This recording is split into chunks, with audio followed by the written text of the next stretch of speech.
Hello and welcome back, and that is right. Today we want to talk about, once again, the LinkStation N1, a cheeky little NAS that runs on UnRAID that we talked about on the channel about a week and a half ago. The time of recording for me, it's like the second half of October right now. And in this video, although I did a massive review, hardware, software, a little bit of benchmark, a little bit of deep dive into the hardware, and a conclusion, in this video we're going to keep it simple. We're going to give you 5 reasons why you might want to consider going for this device, and 5 reasons why you might want to sit on the fence a little bit longer. So let's crack on with number 1.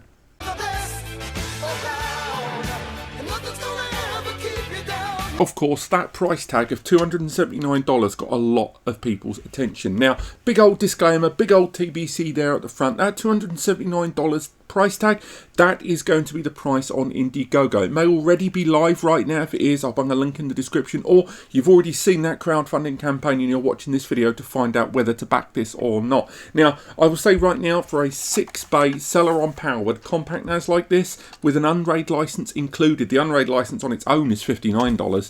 I'll say that that is a pretty darn good price, but of course we are still talking about a product that's going through crowdfunding. So though that is the price tag at the introductory point, that doesn't necessarily mean that's what this is going to be later down the line. Also, on top of that, we are still talking about crowdfunding. Now, I'm not a big fan of Indiegogo. I've never been secretive about that on this channel. When I did contact Link Plus about some of the feedback I got on that first video, they did highlight that one of the reasons they went for Indiegogo rather than Kickstarter or some of the other platforms out there is having representatives in their own home country in order to liaise with. And apparently Indiegogo has more contact at that side of the world. Now, I've only got their word for it, but still nonetheless, they have gone for crowdfunding on this device. And I'm not the only person with one of these right now, and they've had this at trade shows. So unlike a lot of crowdfunding campaigns that I've talked about here on the channel for Kickstarter, for Indiegogo and more, where what they've pretty much shown is ideas on the back of a napkin in some cases, this is very different to those. They've got a finished product, and Link Plus is a brand that has already existed for quite a long time in the field of laptops and other office and home peripherals. So they're a brand that exists, they're taken to crowdfunding, we've seen physical representations, and they've been at trade shows.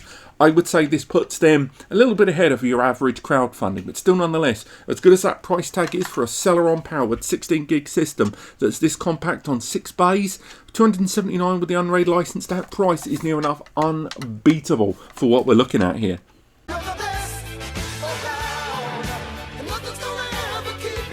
Next up, the size and noise of this thing, both of which are exceedingly small. Now, to put the size of it into perspective right now, here is a 3.5-inch hard drive.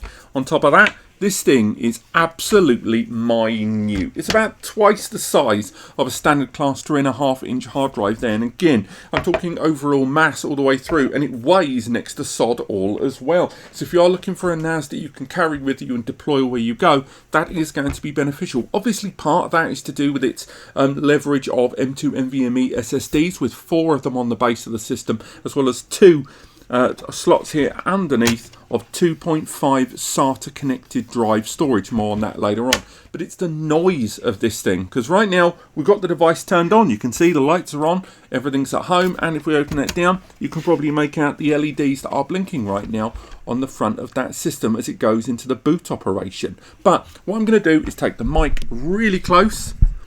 As you can see, this mic is now around about 4 inches away from the system, and I'm going to give this maybe 40 seconds of complete silence.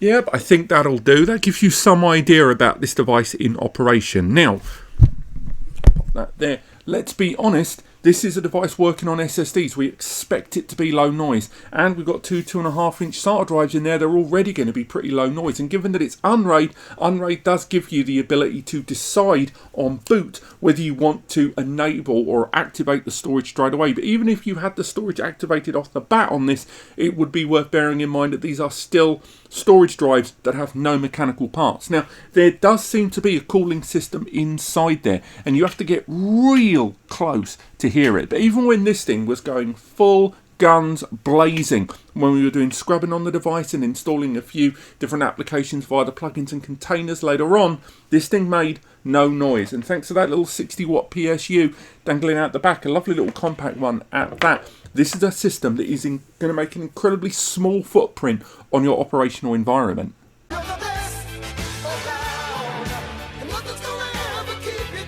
This thing includes UnRAID. How cool is that? Let's be honest, this is a before you buy or before you back for the Link Plus N1 link station. This is not about UnRAID, but still nonetheless, I think we do have to at least give kudos that this is a system that is rolling out the gate with UnRAID good to go. It has a USB drive inside that's kind of built into an angular cavity when you put the device together, or when it's put together at the manufacture point, I should add, and that USB loads UnRAID into the memory. Now, again, it has the UnRAID basic license there, so supporting up to 6 storage drives, and that is $59 normally rolled into this. Now, that UnRAID license pretty much gives you the gamut. Not only does UnRAID allow you to basically get the updates for the software forever, unlike when you go for ADM, QTS, DSM, TOS, all of the software that arrives with these guys, that has a finite lifespan that is locked into the hardware with commitments from the brand to upkeep it. With UnRAID, it's lifetime. So you've got software on this that is going to get lifetime feature updates,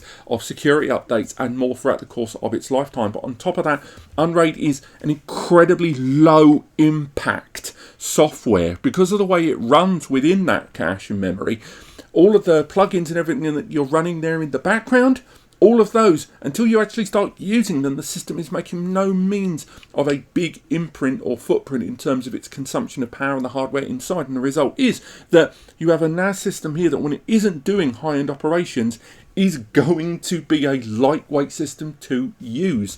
On top of that, thanks to having that Celeron x86 quad-core processor there, and the large amount of memory that arrives with it, means containers, Docker, VMs, that sort of thing, are going to run sweet as a nut. That, combined with leveraging the SSD storage inside, is only going to benefit things further on such an affordable, compact system.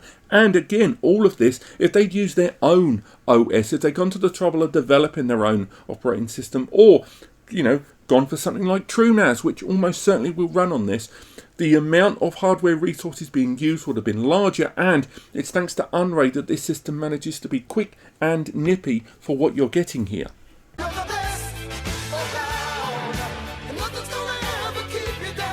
And of course, all of this adds up to a system that is exceedingly low power consuming. Notwithstanding the fact that it's already got a CPU with a low TDP, but the system itself, without having to have too many operational fans, the system itself largely relying on SSDs, which already have a low power consumption, the external PSU only being a 60-watt PSU, and just generally the system being compact enough to manage its internal cooling a little better, the result is a system that, if you are running a mobile home, if you're in a houseboat, or you're on metered power connections, or slightly flaky power connections where you have to run it through a UPS, this gives you quite a decent amount of hardware to play with, while simultaneously being a very low power consuming device, which only doubles down and underlines everything we've said so far about this being a small, low footprint, quiet NAS device overall.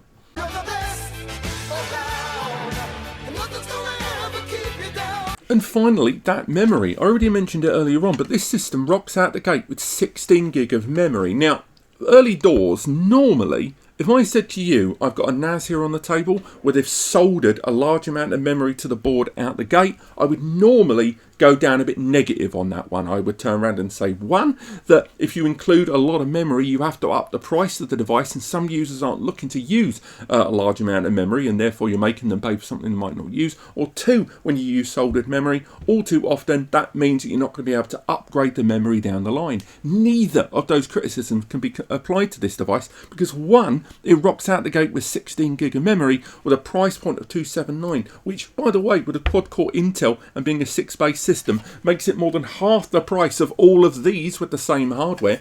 But on top of that, the fact that it arrives with 16 gig, which is the maximum this CPU can support, means that you're never going to need to upgrade this anyway. So you've got a system that has the maximum memory the CPU can support, and it's arriving at a price tag that is largely unbeatable. So frankly, the fact that it's soldered to the board, I couldn't give a F about. But this is not going to be perfect for everyone, and definitely to stay within that remit of that price point there, and to stay within the remit of this scale and be able to manage cooling, compromises have had to have been made, and some of those compromises may be just a little bit too close to the bone for some of you. So let's talk about the 5 reasons why you might want to give this one a miss. Come on, that's just the way it is. Of all the comments that came off the back of the full review of this when we did it here on the channel, the one that stuck out the most, and the one that I highlighted myself in the conclusion, was that single 2.5 gigabit Ethernet port there. That is an absolute killer. Why do I say that? A few reasons. Number one, 2.5 gigabit Ethernet massively throttles any capability of those M2 NVMe's inside. Even if you only had the 4 of them, even if you only had one SSD there, 2.5 gigabit Ethernet, which is going to give you about 279 megabytes per second full saturation, is going to be a fraction of just what one of those SSDs is capable of. Now, they could have slammed 10 GB on this, and apparently Link Plus have already watched that video and sent me an email explaining certain things about this, and one of the things they highlighted about that was they're saying that they will try to make variations of this device that factor in either more LAN ports there or going for bigger and better ports, but of course that will be reflective of the price, and they didn't want to go guns blazing on their first entry into this market. That makes sense, but still, only one port, so link aggregation, no. SMP multi-channel, no. Port trunking or failover, no. You've just got 2.5 gigabit Ethernet there. At least they didn't slam it with a 1 gig, but that is a huge bottleneck for a system with this much storage capability to be saddled with. Come on, that's just the way it is. And talking of bottlenecks of things to be saddled with, those M2 NVMe bays there on the base, let's pop one of those open.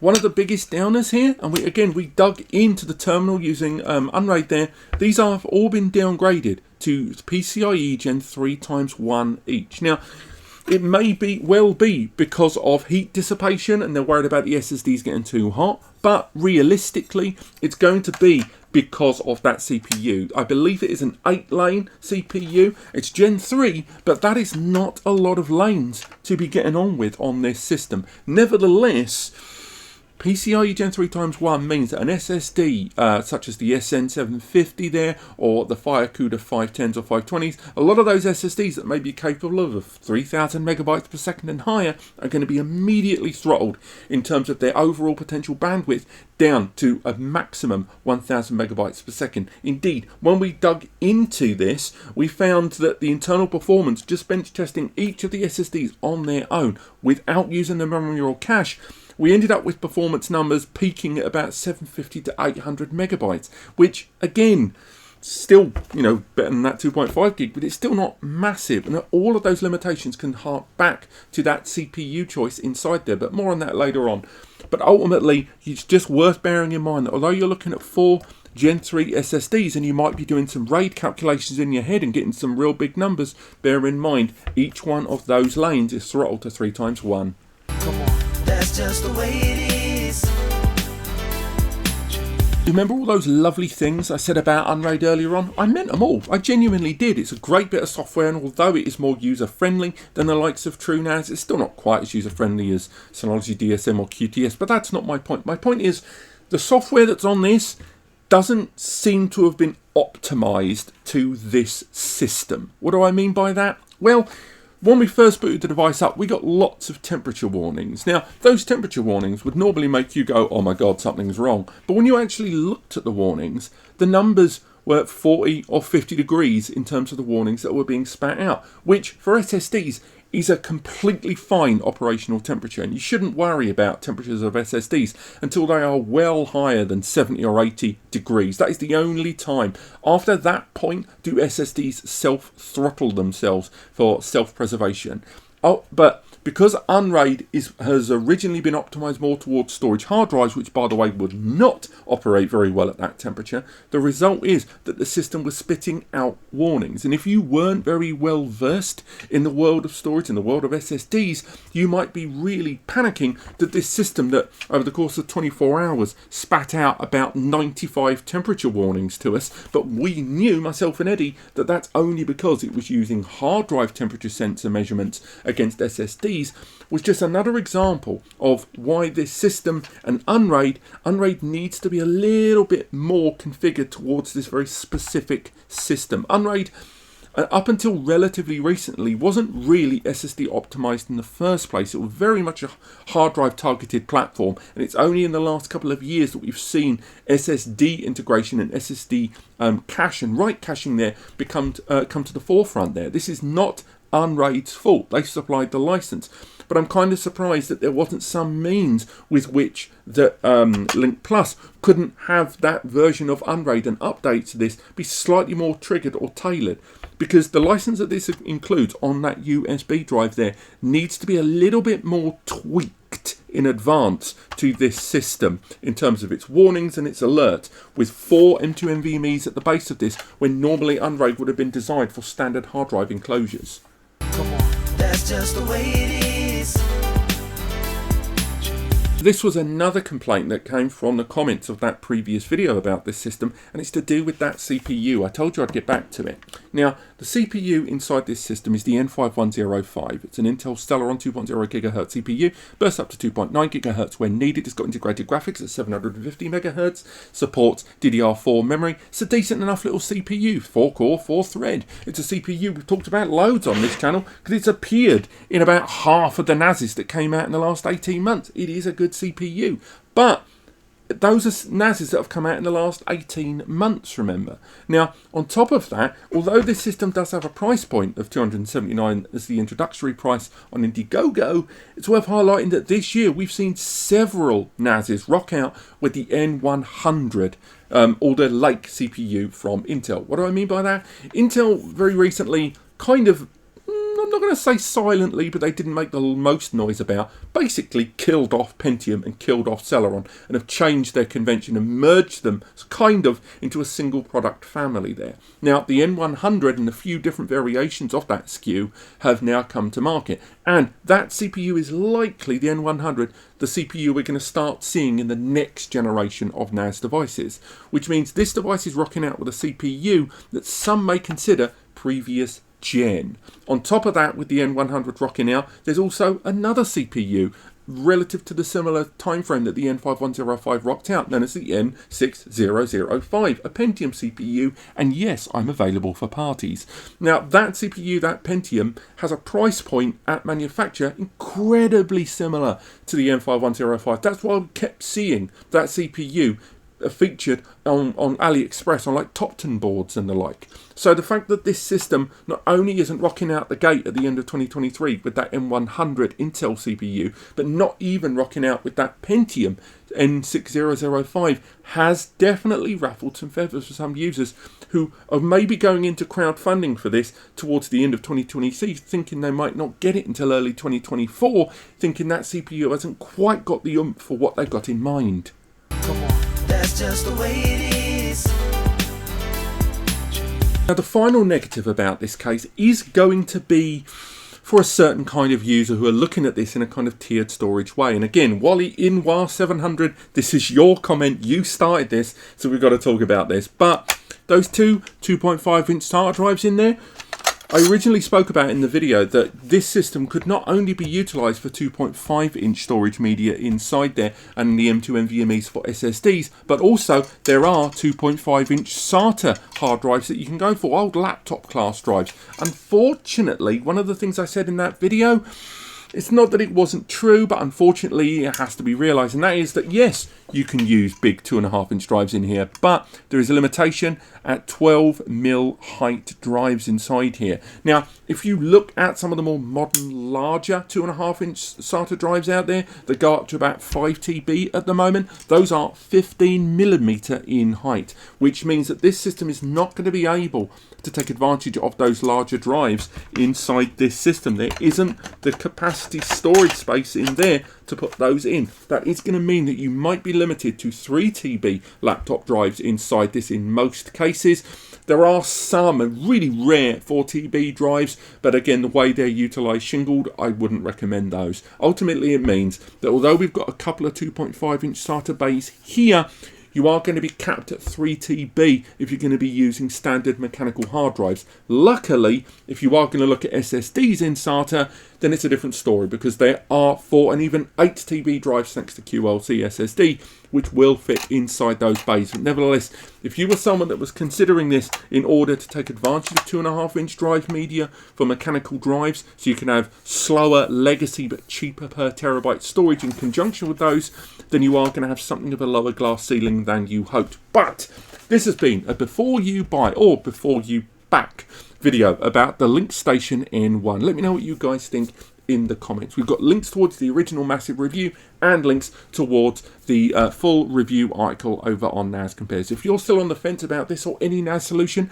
and need a bit of help, use the free advice section linked on the right hand side of every page at NAScompares. Alternatively, use our Discord or use our free Ask NAScompares public forum. Finally, if you want to get access to these videos in advance or want expedited support or access our monthly Zoom videos, head over to Ko-Fi or Patreon, or Coffee even, not Ko-Fi, Patreon, and access our tier system there where you can access to all of those things every month and more. But apart from that, thank you so much for watching, and I'll see you next time.